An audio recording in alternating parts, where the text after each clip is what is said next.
ज्योतिष में शुभ ग्रह कौन से माने गए हैं। सामान्यतः आपको ये जानकारी होगी कि गुरु, शुक्र, बुध और चंद्रमा ये चारों शुभ ग्रह है, लेकिन ऐसा नहीं है। इनमें से कौन से शुभ ग्रह हैं और कौन से शुभ ग्रह होकर भी नहीं हैं, यह आपको इस वीडियो में बताया जा रहा है। यदि आप ज्योतिष सीखना चाहते हैं या अपनी जन्म पत्रिका में जानना चाहते हैं कि मेरी जन्म पत्रिका में कौन सा ग्रह जो है वह शुभ होकर के अच्छा फल प्रदान कर रहा है इनमें से, तो ये पूरा वीडियो देखिए। मित्रों नमस्कार, मैं हूं सुधाकर पुरोहित, आपका ज्योतिष मित्र। ज्योतिष डिविनेशन में आपका स्वागत है। इस वीडियो में हम बात करेंगे शुभ ग्रहों के बारे में कि ज्योतिष में कौन से ग्रह शुभ माने गए हैं, जो हमेशा शुभ होते हैं और शुभत्व के आधार पर अपना फल प्रदान करते हैं, और कौन से ऐसे ग्रह हैं जो शुभ तो माने गए हैं लेकिन विशेष स्थितियों में वे अपने शुभत्व को त्याग कर देते हैं, यानी कि वे तब शुभ नहीं माने जाते हैं। तो यह जानकारी के लिए पूरा वीडियो देखिए, और अभी तक आपने हमारे चैनल ज्योतिष डिविनेशन को लाइक, सब्सक्राइब या फॉलो नहीं किया है तो अवश्य कर लीजिए। मित्रों, ज्योतिष में गुरु, शुक्र, बुध और चंद्रमा ये चार ग्रह शुभ माने गए हैं। केतु को भी शुभ ग्रह मान लिया जाता है, लेकिन आपको ये जानकर आश्चर्य होगा कि शुद्धतम रूप से केवल दो ग्रह यानी कि गुरु और शुक्र ही हैं जो कि सदैव शुभ माने जाते हैं।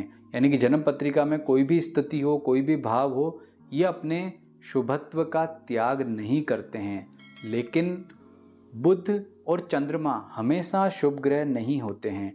अगर आप ज्योतिष के विद्यार्थी हैं या ज्योतिष के रूप में प्रैक्टिस कर रहे हैं, और अगर आप बुध और चंद्रमा को सदैव शुभ ग्रह मान करके फल कथन करते हैं, प्रेडिक्शन करते हैं, तो ऐसा कदापि ना करें। इनकी स्थितियों को देख लें कि कहीं ऐसा ना हो कि इन्होंने अपने शुभत्व का त्याग कर दिया है। कैसे? तो देखिए, चंद्रमा जो कि वैसे तो शुभ ग्रह माना जाता है, परंतु यह जब सूर्य के सानिध्य में हो, यानी कि अस्त हो जाए, यानी कि उसके 10 से 20 डिग्री के प्रभाव में हो, तो यह पाप ग्रह कहलाता है। यानी कि अमावस्या से 2 दिन पहले या अमावस्या के 2 दिन बाद, और विशेष रूप से 1 दिन पहले या 1 दिन बाद में इसकी जो संज्ञा होती है वह पाप ग्रह संज्ञा हो जाती है, क्योंकि इसका रश्मि बल भी समाप्त हो जाता है। यानी कि अगर किसी व्यक्ति का जन्म अमावस्या से 1-2 दिन पहले या 1-2 दिन बाद है, तो उसकी जन्म पत्रिका में चंद्रमा कदापि शुभ ग्रह नहीं माना जाएगा, और न ही आपको उसका शुभ ग्रह के आधार पर फल कथन करना है। तो ऐसी स्थिति में जो चंद्रमा के हम सामान्य फल कथन करते हैं, जैसे कि अगर नेगेटिव है तो केमद्रुम के रूप में, और पॉजिटिव है तो राजयोग के रूप में, या धनवान बनने के रूप में, अच्छे सुखद रूप में, तो ऐसी स्थिति में उसका जो फल कथन है वह प्रभावित हो जाएगा। जैसे किसी व्यक्ति की जन्म पत्रिका में जो चंद्रमा है वह पाप ग्रह हो गया है, यानी कि सूर्य के सानिध्य में चला गया है, और ऐसी स्थिति में वह शुभ ग्रहों का स्वामी बनकर के बैठा है, तो वह उतने शुभत्व के साथ में अपने फल प्रदान नहीं कर पाएगा। वहीं अगर चंद्रमा शुभ ग्रह है, यानी कि शुभत्व के साथ में अपने पूर्ण रश्मि के साथ में अपने फल प्रदान कर रहा है, तो वह शुभ भावों का स्वामी होगा, तो बहुत ही अच्छे फल प्रदान करेगा। और चूंकि चंद्रमा मन का कारक है, तो वह अगर अपने शुभत्व को त्याग देगा तो ऐसे व्यक्ति के वह मन को, यानी कि चित्त को भी चंचल बनाएगा। तो आपको जन्म पत्रिका के फल कथन में इस बात का विशेष ध्यान रखना है।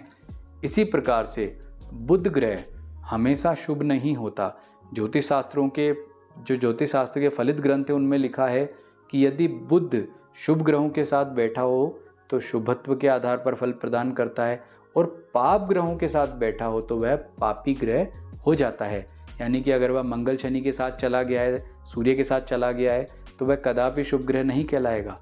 पाप ग्रह जो हैं मंगल, शनि, यदि उन ग्रहों की बुध पर दृष्टि है या युति हो रही है, तो समझिए कि बुध भी अशुभ ग्रह हो गया है। और यही बुध, गुरु, शुक्र या शुभ ग्रह शुभत्व के साथ जो चंद्रमा उनके साथ बैठा हुआ है, तो वह शुभ संज्ञक ग्रह कहलाएगा। तो अगर बुध आपके कारक ग्रहों का स्वामी है और शुभत्व के साथ बैठा हुआ, यानी कि गुरु के साथ, शुक्र के साथ बैठा है, चंद्रमा के साथ बैठा है, तो वह बहुत ही अच्छे फल प्रदान करेगा। परंतु यदि वह कारक ग्रहों का स्वामी होकर मंगल के साथ बैठ जाए तो इतना अच्छा नहीं होता। शनि के साथ बैठ जाए तो वह भले ही कारक ग्रह के नाते, क्योंकि जहाँ बुध कारक होगा वहाँ शनि भी कारक होगा, तो इस नाते भले ही अच्छा हो जाए, लेकिन फिर भी उसके फल इतने श्रेष्ठ नहीं कहे जा सकते जितने कि शुक्र के साथ में कहे जा सकते हैं। तो अगली बार आप जब भी अपना जन्म पत्रिका देख करके कोई फल कथन करें, या आप स्वयं भी अपनी जन्म पत्रिका में देखें, तो यह पता करें कि यह आपकी जन्म पत्रिका में चंद्रमा और बुध शुभ हैं या नहीं हैं। और केतु को कुछ स्थानों पर शुभ माना गया है, कुछ स्थानों पर नहीं माना गया है। फिर भी राहु और केतु अन्य ग्रहों की युति के आधार पर अपना फल प्रदान करते हैं।